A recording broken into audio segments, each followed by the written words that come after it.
बाबे ठरकी क्यों होते हैं? अब्दुल एक दुकानदार था। ये कपड़े की दुकान करता था। ये एक मुतवस्सित दर्जे का खुशहाल इंसान था। उसकी शादी अवाइल जवानी में ही हो गई थी। ये चूंकि फिक्र मुआश से आजाद था, लिहाजा हर साल एक ब्रांड न्यू बच्चा उस दुनिया में लाना उसने अपना शरई, इखलाकी, कौमी और खानदानी फरीजा समझ लिया था। अब्दुल की जिंदगी एक खुशगवार मामूल के मुताबिक गुजरती रही। ये अपने बच्चों और बीवी से बड़ी मोहब्बत करता था।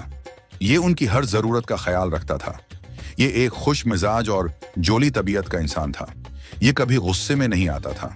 उसके चेहरे पर हर वक्त मुस्कुराहट रहती थी, जो उसकी फितरत भी थी और दुकानदारी मजबूरियत भी, क्योंकि गुस्सीले दुकानदार के तो आईफोन भी नहीं बकते। वक्त गुजरता गया। अब्दुल के बच्चे बड़े हो गए। ये 9वीं 10वीं क्लास तक पहुंच गए। ये चूंकि कम उम्री में ही शादी कर चुका था, लिहाजा उसकी उम्र भी खेलने खाने की थी। ये वो अहम मकाम था जहां से अब्दुल की जिंदगी ने त्रिजक टर्न लिया। ये जब भी अपनी बीवी के पास बैठता, ये जब भी उससे कोई रोमानवी छेड़छाड़ करता, उसकी जोजा उसे डांट देती, ये उसे शट अप कह देती, ये उसे कहती हया करो, बच्चे वड्डे हो गए नए, तहानो अपने ई शौक चढ़े रहंदे ने। जिंदगी के मामूलात दरहम बरहम हो गए। वो छोटी छोटी बातों पर हाइपर होने लगा। उसका ब्लड प्रेशर हाई रहने लगा। उसके बच्चे उससे डरने लगे।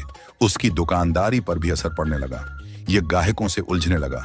ये मामूली बातों पर तो तकार करने लगा। लोग हैरान थे कि अब्दुल जो एक खुश मिजाज और जोली इंसान था, उसकी ये हालत क्यों कर और कैसे हुई।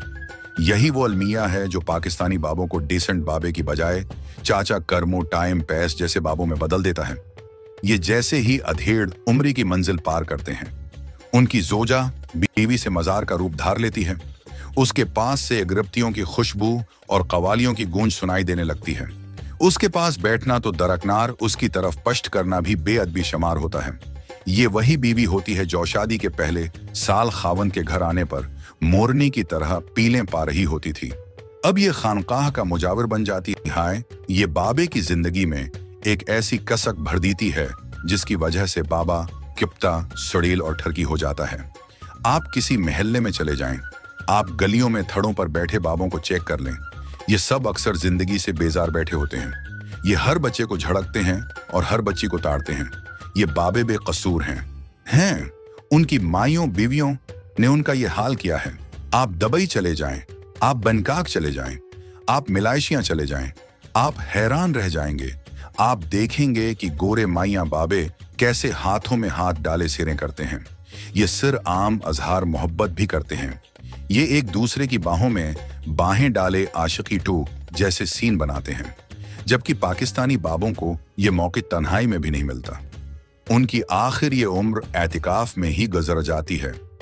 जब तक हम बाबों के मसाइल को समझेंगे नहीं, माइयों बीवियों को कानूनस नहीं करेंगे, बजट का खुसारा हो या लोड शेडिंग, ड्रोन हमले हों या केबल पर इंडियन चैनल्स, उम्नो अमान का मसीला हो या परवीज खटक की सेहत, आयला मुल्क की दूसरी शादी हो या शहबाज शरीफ की चौथी या शायद 5वें छुट्टी या 7वें शादी, पाकिस्तान का कोई मसला हल नहीं हो सकता, क्योंकि बाबे अपने अपने प्रोफेशन में माहिर होते हैं, लेकिन उनकी माइयों की बेआतनाई उन्हें हर चीज से मुतनफ्फर करके सड़ील और कोड़ा कर देती है।